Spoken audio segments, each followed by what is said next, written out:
Good morning po sa inyo lahat dyan guys. At kumusta na po kayo? Kumusta na ang inyong tulog-tulog dyan? Today is Friday. Siyempre, meron tayong kalahating day off for today.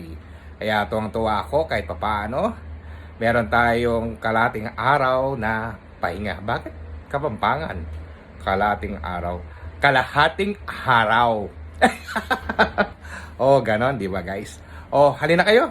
Samahan po ninyo akong mag-almusal nitong umaga. At pasensya na guys at hindi talaga ako nakabangon ng maaga. Sa kadahilanan talaga ay sinulit ko yung aking tulog nitong araw. Para naman sa ganon ay makapagpahinga tayo sa higit na ating inaasam. O diba?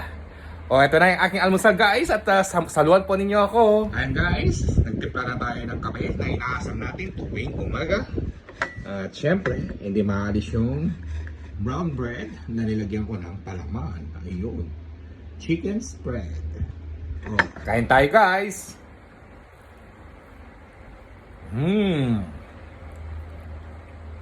Perfect breakfast. Tapos, sabayan mo na ng kape. Coffee is life. Oh, di ba? At pagkatapos dito, maya-maya ay tayo ay lalabas guys para mamili ng ating mailuluto para sa aking lulutuin ng aking tanghalian for today. Ato guys, lumabas na ako.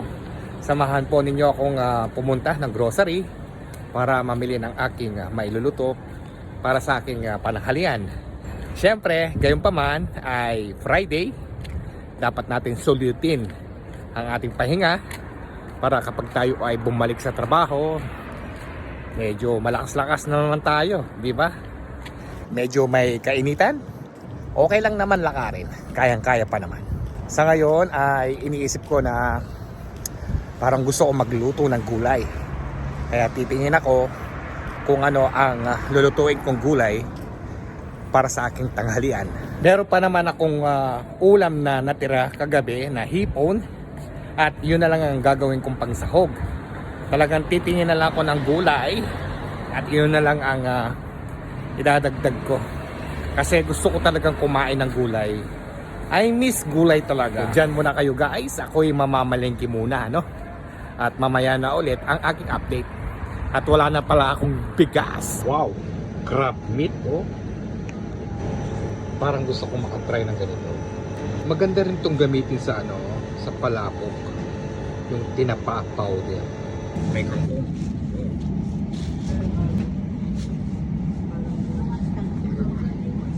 Ang dragon fruit. May alokbati din sila, oh.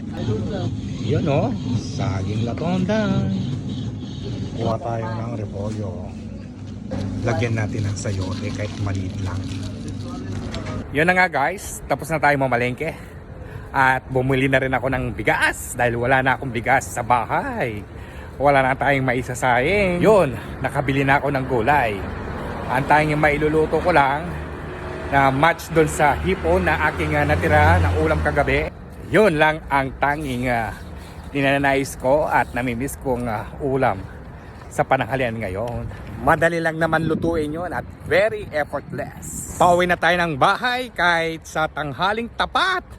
Medyo mainit na guys. Pero okay lang. Kayang-kaya pa naman lakarin. Ang lulutuin ko for today ay mixed vegetable. Kaya dito na tayo sa bahay. At mag-prepare na tayo ng ating lulutuin. At maya-maya, papasok na rin tayo ng trabaho dahil half day lang yung aking day off for today. Ito na guys, yung mga ginamit kong ingredients sa pagluluto ng mixed vegetable. Mixed vegetable po ang lulutuin natin ngayon at kayo na po ang bahalang mag-adjust kung ano man yon. Okay? Ito yung sinasabi kong hipon na ulam ko kagabi, natira ko. At gagamit lang tayo ng mga ilang piraso kasi kumain lang ako netong kagabi, mga 5 piraso lang naman. At ito yung mga gulay na gagamitin natin. Meron siyang cauliflower, repolyo, at ilalagyan natin siya ng sayote.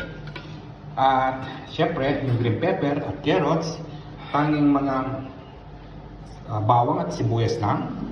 At lalagyan lang natin konting paminta at ng asin. Siyempre gagamit tayo ng mantika, no? Whew! Kain na po tayo.